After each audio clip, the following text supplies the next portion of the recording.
Hi dear student, मैं Nagendra sir RPS study में आप लोगों का स्वागत करता हूं। देखिए क्लास 12 का प्रकाश वाले चैप्टर में ये लेक्चर नंबर 2 होगा। एक लेक्चर हो गया था प्रकाश के प्रवर्तन के नियम तक ले, ठीक है ना। अब उसके आगे है, देखिए उसके आगे है मिरर। मिरर मीन्स होता है दर्पण। दर्पण किसे कहते हैं, ठीक है। देखिए इसमें दिया है किसी चिकने पृष्ठ जैसे कांच। कांच मीन्स क्या होता है, शीशा। किसी चिकने पृष्ठ जैसे कांच की प्लेट पर पारे या चांदी की पॉलिश करके उसके ऊपर लोहे के लाल ऑक्साइड का क्या करते हैं, पेंट लगा देते हैं। लोहे के लाल ऑक्साइड का पेंट कर देते हैं तो उसके दूसरी ओर का पृष्ठ कैसा हो जाता है, दूसरी ओर का पृष्ठ प्रवर्तक हो जाता है। प्रवर्तक का मतलब वह प्रकाश को क्या करता, वापस भेजने का कार्य करता है, ठीक है। यदि किसी पृष्ठ पे प्रकाश पड़ेगा तो उसी और क्या करेगा, उसको लौटा देगा, ठीक है। तो वह प्रवर्तक पृष्ठ क्या कहलाता है, दर्पण, ठीक है। अब दूसरा जैसे है दर्पण मुख्यतः कितने प्रकार का होता है, 2 प्रकार का। नंबर 1 समतल दर्पण, नंबर 2 गोली दर्पण, ठीक है। जैसे देखिए समतल दर्पण क्या है और गोली दर्पण क्या है। समतल दर्पण को अंग्रेजी में कहते हैं प्लेन मिरर और गोली दर्पण को स्फेरिकल मिरर, ठीक है। देखिए समतल दर्पण क्या होता है, जब किसी कांच की समतल प्लेट कैसी हो, समतल। जब किसी कांच की समतल प्लेट पर पॉलिश करके उसको प्रवर्तक बना दिया जाता है तो ऐसा दर्पण क्या कहलाता है, समतल दर्पण, ठीक है। जैसे कोई समतल कांच शीशा समतल होना चाहिए, उसको क्या करेंगे, पॉलिश करके उसके पृष्ठ को प्रवर्तक बना देंगे तो वह कहलाएगा हमारा समतल दर्पण। अब जैसे है गोली दर्पण, जब किसी कांच के खोखले गोले को काट कर निकाल दिया जाए तो उसके एक भाग में किसी भी पृष्ठ को पॉलिश कर देते हैं तो वह जो बनता है, पॉलिश करने के बाद जो बनता है उसे क्या कहते हैं, गोली दर्पण, ठीक है। किसी कांच के खोखले गोले को काट कर उसको क्या कहते हैं, निकाल लेते हैं, फिर उसके किसी भी पृष्ठ पे क्या कहते हैं, पॉलिश कर देते हैं तो दूसरा पृष्ठ प्रवर्तक हो जाता है तो वह दर्पण क्या कहलाता है, गोली दर्पण। जैसे देखिए, जैसे कांच का कोई खोखला गोला है, एक कांच के खोखले गोले को काट के यहाँ से निकाल दिया जाए, ठीक है। यहाँ से काट के निकाल देंगे, एक कट के निकल गया तो यह पृष्ठ जो है, यह इसके किसी भी पृष्ठ पे यदि हम कलई कर देंगे तो दूसरा पृष्ठ यह क्या हो जाएगा, परावर्तक पृष्ठ। ये हो जाएगा प्रवर्तक पृष्ठ। इधर क्या है, कलई किया गया पृष्ठ, ठीक है। इधर वाला है कलई किया गया पृष्ठ।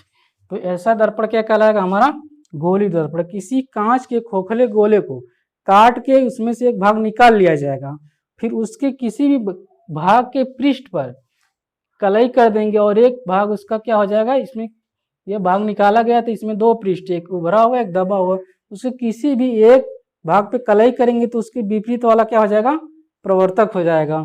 तो ये ऐसा कौन सा दर्पण कहलाएगा, हमारा गोली दर्पण। अब देखिए गोली दर्पण भी कितने प्रकार का होता है, 2 प्रकार का। गोली दर्पण भी कितने प्रकार का होता है, 2 प्रकार का। आइए देखिए, नंबर 1 होगा अवतल दर्पण, नंबर 2 उत्तल दर्पण।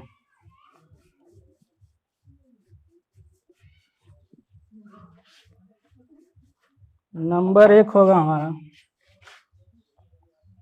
अवतल दर्पण, अवतल दर्पण। देखिए अवतल दर्पण क्या होता है, जब किसी खोखले गोले, ठीक है, देखिए मान लीजिए खोखला गोला है, एक कांच के खोखले गोले से काट के निकाला गया कोई भी भाग, इस खोखले गोले से काट के निकाल दिया गया, यह भाग निकल गया हमारा। किसी कांच के खोखले गोले से काट के निकाले गए भाग पे, ये काट के निकाल लिए, ये भाग हमको ये निकल गया, ये भाग निकल गया। फिर इस निकले गए भाग पे मान लीजिए हम ऊपर उभरे हुए भाग पे कलई कर देंगे, उभरे हुए भाग पे कलई कर देंगे तो दबा हुआ भाग हमारा क्या हो जाएगा, परावर्तक। और इधर क्या हो जाएगा, कलई किया गया भाग, कलई किया गया भाग। जब किसी खोखले गोले से काट के निकाला गया किसी भी भाग के उभरे हुए भाग पे कलई करके दबे हुए भाग को प्रवर्तक बना दिया जाता है, तो ऐसा दर्पण क्या कहलाता है, हमारा अवतल दर्पण। ठीक है, अवतल दर्पण की परिभाषा देंगे, किसी कांच के खोखले गोले से काट के निकाला गया भाग पर उभरे हुए भाग पे कलई कर देते हैं तो दबा हुआ भाग हमारा क्या हो जाता है, प्रवर्तक हो जाता है, तो वह दर्पण क्या कहलाता है, हमारा अवतल दर्पण। आइए इसकी परिभाषा देखते हैं।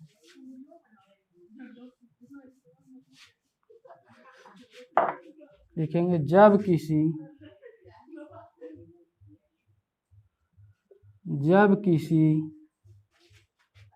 गोली दर्पण के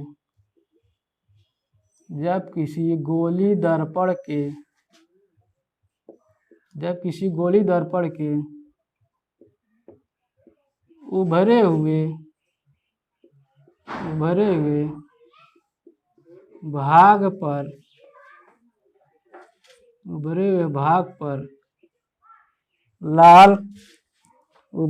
भाग पर लाल ऑक्साइड का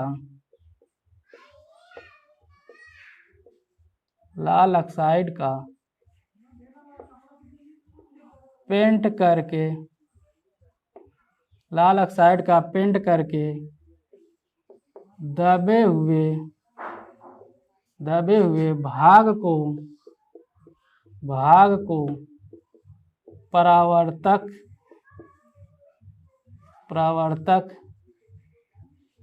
बना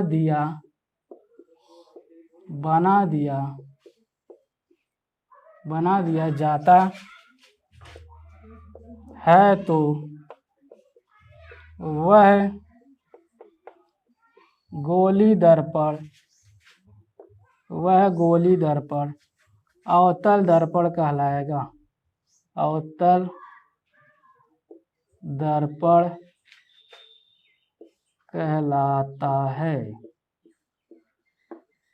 कहने का मतलब, जब किसी गोली दर्पण के उभरे हुए भाग पर लाल ऑक्साइड की पॉलिश कर दिया जाता है, किसका, लाल ऑक्साइड की पेंट करके उसके दबे हुए भाग को क्या कहते हैं, प्रवर्तक बना देते हैं, तो ये हमारा दर्पण क्या कहलाता है, अवतल दर्पण। जैसे देखिए, मान लीजिए कांच के खोखले गोले से काट के निकाला गया भाग है M1 M2, इसके उभरे हुए भाग पे हम क्या कर देंगे,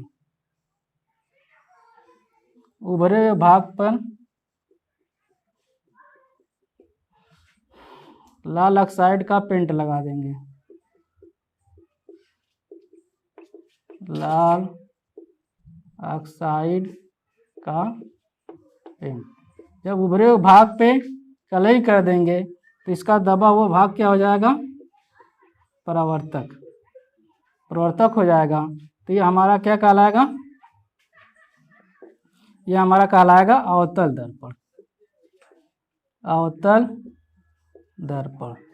देखिए, यह है अवतल दर्पण, किसी गोली दर्पण के उभरे हुए भाग पे पॉलिश कर देते हैं, ऐसे समझिए, किसी गोली दर्पण के उभरे हुए भाग पे पॉलिश करके दबे हुए भाग को हम प्रवर्तक बना दें तो वह गोली दर्पण हमारा अवतल दर्पण कहलाता है। सिंपल सी परिभाषा, किसी गोली दर्पण के उभरे हुए भाग को पॉलिश करके उसके दबे हुए भाग को प्रवर्तक बना दिया जाता है, तो यह दर्पण हमारा कहलाता है अवतल दर्पण। ठीक है, अब इसी के बाद आएगा हमारा उत्तल दर्पण। अब इसके बाद आएगा उत्तल दर्पण। नंबर 2, उत्तल दर्पण। उत्तल दर्पण में होता है, जब किसी गोली दर्पण के दबे हुए भाग पे पॉलिश करके उभरे हुए भाग को प्रवर्तक बना दिया जाता है तो वह गोली दर्पण क्या कहलाता है हमारा? उत्तल दर्पण। लिखेंगे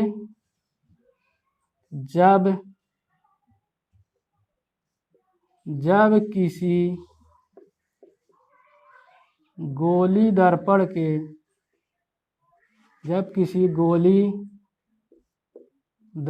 के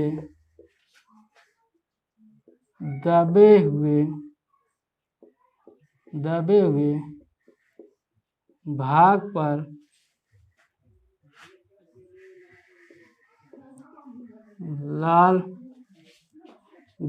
भाग पर लाल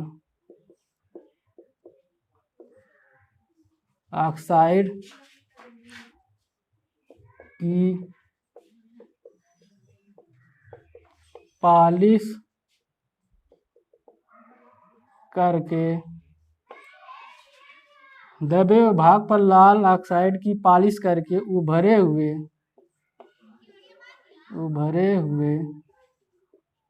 भाग को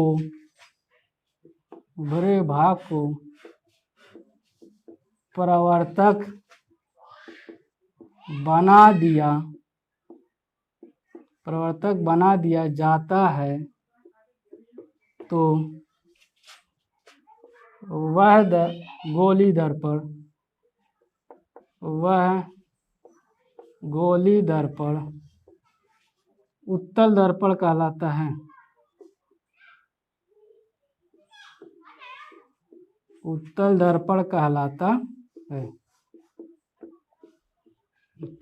कहलाता है। कहने का मतलब जब किसी गोली दर्पण के, ठीक है, जब किसी गोली दर्पण के दबे हुए भाग पे क्या करेंगे? पालिश कर देंगे। दबे हुए भाग पे पालिश करेंगे तो उभरा हुआ भाग उसका क्या हो जाएगा? परावर्तक हो जाएगा। तो ऐसा दर्पण हमको क्या कहलाएगा? उत्तल दर्पण। जैसे देखिए ये कांच के खोखले गोले से काट के निकाला गया, मान लीजिए M1 M2, इसके दबे हुए भाग पे हम पालिश कर देंगे। देखिए अंदर की दबा हुआ भाग है, इधर पालिश कर देंगे तो इधर वाला भाग हो जाएगा परावर्तक, इधर वाला हो जाएगा परावर्तक पृष्ठ, इधर वाला क्या हो जाएगा? पालिश किया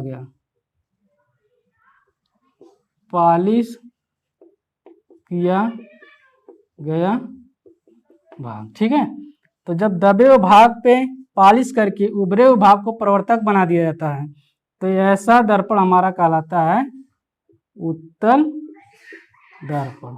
ठीक है, तो इस प्रकार दर्पण कितने प्रकार के होंगे? 2 प्रकार का।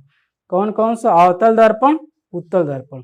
ठीक है, देखिए दर्पण 2 प्रकार का इसलिए होता है क्योंकि जब किसी कांच के, मान लीजिए कांच का गोला है, कांच के गोले से काट के निकाला जाता है। ऐसे मान लीजिए कांच के गोले से काट के निकाल लिया ये, ठीक है, तो इसके कांच के गोले से काट के निकालने के बाद इसमें 2 पृष्ठ होंगे, एक उभरा हुआ पृष्ठ, एक दबा हुआ पृष्ठ। ठीक है, तो इसमें 2 ही पृष्ठ हो गए, इसलिए गोली दर्पण में 2 पृष्ठ होते हैं, इसलिए इस दोनों पृष्ठों के आधार पे गोली दर्पण कितने प्रकार का हो जाएगा? 2 प्रकार का होता है। नंबर 1 अवतल दर्पण, नंबर 2 उत्तल दर्पण। देखिए इसके पहले लिखे हैं अवतल दर्पण। अवतल दर्पण में यह होता है उभरे हुए भाग पे पालिश करके दबे हुए भाग को परावर्तक बनाया जाता है, तो वह कहलाता हमारा अवतल दर्पण। उसी को उल्टा है उत्तल दर्पण। उत्तल दर्पण में क्या होता है? इससे दबे हुए भाग पे पालिश करके उभरे हुए भाग को परावर्तक बना दिया जाता है, तो हमारा हो जाता है उत्तल दर्पण। ठीक है, अवतल दर्पण उत्तल दर्पण ठीक एक दूसरे के विपरीत होते हैं। एक बार फिर से देखिए, उत्तल दर्पण में होता है उभरे हुए भाग पे पालिश करके, जैसे यहाँ फिगर भी बना देते हैं।